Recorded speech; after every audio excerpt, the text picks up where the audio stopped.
Hey everybody, we are almost to the end. I have one more blaster in the big box to review.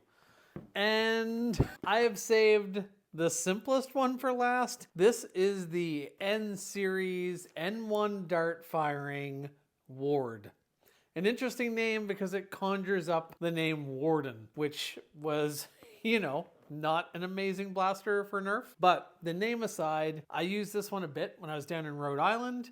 It worked really well. It is the really inexpensive, tiny plinker, $5 US, very, very cheap. And it is essentially a double strike. Double shot?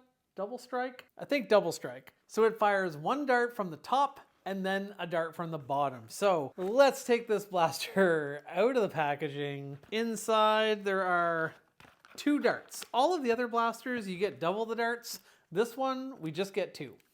But it is meant to be the cheapest point of entry. And even if you are one of those people who are like, I hate everything about N Series, I think if you have love in your heart for Nerf at all, you'll probably pick up one of these eventually, just out of sheer curiosity. At least these darts came in a bag and weren't already ruined like the last Elite 2.0 blaster I opened. So we take these N1 darts, we push them in, they fit in there oh so snugly. We have this wonderfully and almost comically big, like a monocle, priming ring that we can pull on.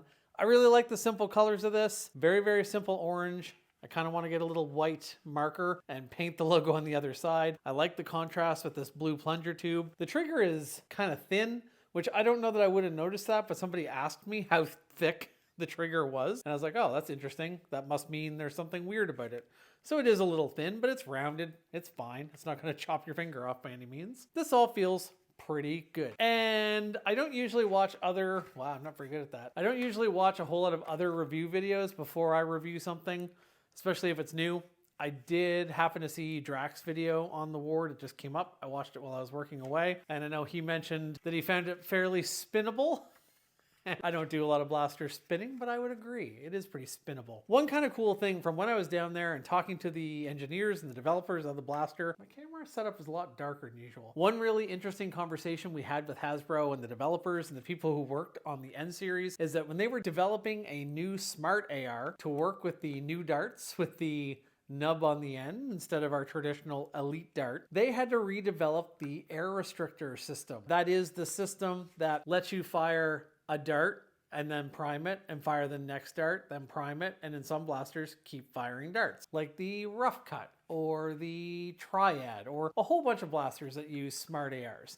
This blaster is no exception. This just has a 2-shot smart AR. So apparently with the old air restrictors needing 3 little prongs that would connect with the back of an Elite dart, it just left a lot more space for air to kind of escape when it wasn't supposed to, when those air restrictors closed after the dart left. Because these new ones use the little nub to hold the air restrictor valve open, and just that one nub, when the dart leaves, it's just a cleaner, more airtight space to fill back up. So they ended up making the whole air restrictor system a lot more efficient. Supposedly, we lose a lot less FPS in between barrels. In old Nerf Elite blasters, sometimes it would go, 65, 60, 50, 45. You might potentially lose a lot. Maybe that was a little extreme, maybe not. In this one, some of the results I've seen have it being almost the same from one to the other. So that is a pretty cool improvement. Let's actually fire this. Interesting. That needed a longer trigger pull to fire than I expected. This prime is pretty stiff, actually. I'm guessing that's potentially a lot of plunger volume. This could end up being, because it's so cheap, a really moddable blaster. I don't have any here. I really was hoping I had a piece of brass so I could take out the air restrictor in one of these barrels and put in a piece of brass and see what this would actually do for a half dart. I ordered some brass, so we'll find that out soon. Let's see how this second dart feels. Also pretty snappy. I'm gonna try it out with the chronograph and we'll see what that says. I am gonna say again, I have to pull this trigger a long way to fire. I'm gonna do it this way so you can see. I just have one dart in and I start pulling, push further, keep pushing.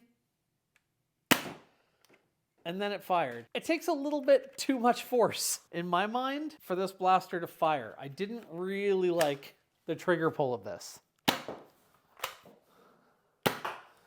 I guess if I'm just being firmer and giving it a good solid pull, it's fine. But I was just kind of trying to aim and gently squeeze the trigger. This isn't a trigger that you gently squeeze. It's also $5.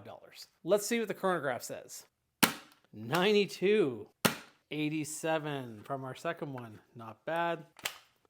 89. 88. So pretty small little sample there, but it's going to be really interesting to see what happens when we have kind of a 4-shot Smart AR and what we get to once we get down to number 4. All right, as always, we are aiming for the bear's mouth. It's very dark in here. Well, I guess I can make it less dark. Like 15-ish feet, bear's mouth. Above the bear. This trigger pull I do not like. Both consistently above, so it might just be me dialing in my technique here. A little better. Try 2 more. Aim a little lower so I hit the bear. Still missed the bear. There we go. That's the Ward. That's all the blasters in the N series that I've been sent. I'm so thankful to have been able to go on this early journey. I've had a blast playing with these. I love Nerf. I always have. These blasters were sent to me. I try to be as honest and unbiased as I can. I'm only biased by the fact that I love every blaster a little bit. And I'm sure some of that annoyingly shines through. I think the Ward is something that everyone should probably pick up just to try it if you're in the hobby at all, especially for that money. How can you go wrong? I really don't like the trigger. I'm curious to see what's inside of there. I find the trigger pull really, really far and really heavy. And I guess maybe that's where the width of the trigger does come in, because it's just not comfortable to pull. For $5, I won't take too much off it for that. I'm also curious, because it's so cheap, to get this open, do some modding, get this switched over, try firing some different things, try some different springs, maybe do some old school duct tape mods, see if we can get a couple of these together, make ourselves a little double strike type thing. I think this one will be a lot of fun. Little rail on the top here, which I enjoy. And you know what? I can't say too much bad about it for $5, and there's not that much more to say. People like talking about grip. This isn't that bad of a grip too. There is no slam fire. I guess I could kind of do that like an arrow. I hope you enjoyed this series. Comment below. Let me know what you think. I think I'm going to have one more video in this series. Matt doesn't know it yet, but I think I'm going to get him to come help me out.